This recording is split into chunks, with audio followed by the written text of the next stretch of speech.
একটা জিনিস খেয়াল করে দেখেছো মা? বিষয়টা যদি তোমার হয়, আমি কিন্তু বাবাকেও ছাড়ি না। আমার জন্য তুমিই পৃথিবী, তুমিই সবার সেরা। আজও দু কদম হাঁটতে পারি না তোমার উপদেশ ছাড়া। তোমার আদর্শেই গড়েছি নিজেকে, আজও করি দ্বিধাহীন। প্রার্থনা করি সেই আদর্শেই যেন বেঁচে থাকি চিরদিন। আমি সুন্দরী কেন জানো তো মা?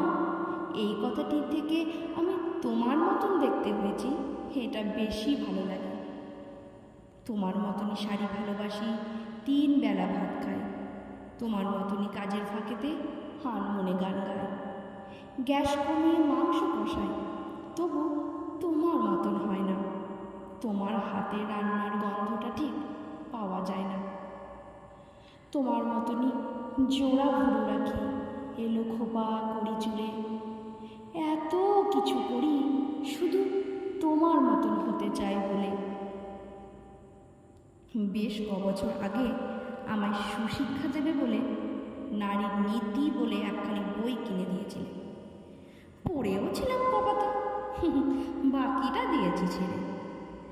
2 পাতা পড়েই মনে হলো কি করব এসব পড়ে। বইটা না পড়ায় বেশ রেগে গিয়েছিলে তুমি, জিজ্ঞাসাও করেছ, যদিও সেদিন কিছুই বলিনি আমি। কি বলবো মা, কি পড়বো আমি ওই কটা কাগজের ভাঁজে?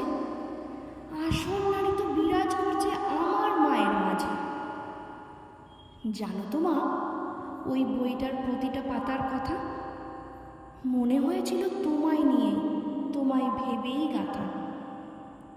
ওতে বর্ণিত প্রকৃত নারীর সকল উপমাগুলো পড়ে দেখলাম তোমার সাথে একেবারে মিলে গেল।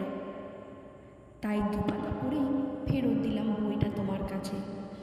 আমার কাছে প্রকৃত নারীর জীবিত উপমা আছে, তাই মিথ্যেই করি তোমার আদলে নিজেকে করার বায়না।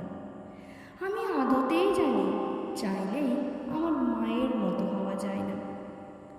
তোমার মতো অত স্নিগ্ধতা আমার ভেতর কই? তোমার মতো অত স্নেহশীলা আমি অন্তত নই।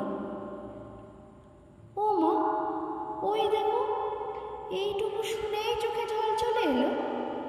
অমনি আবার আমারও সকল ছন্দ ভুলিয়ে গেল।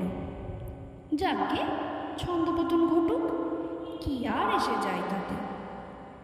ছন্দ ছাড়াই কথা বলা যায় আমার মায়ের সাথে। ভালোবাসি খুব, এ কথাটি যদিও বৃথাই বলা। তোমার হাত ধরেই পৃথিবীতে আসা, জীবনের পথ চলা। হোঁচট খেয়েছি, পড়িনি কখনো, তুমি হাত ধরেছিলে। অবাধ্যতায় শাসন করেছ, এগিয়ে যাওনি একা ফেলে।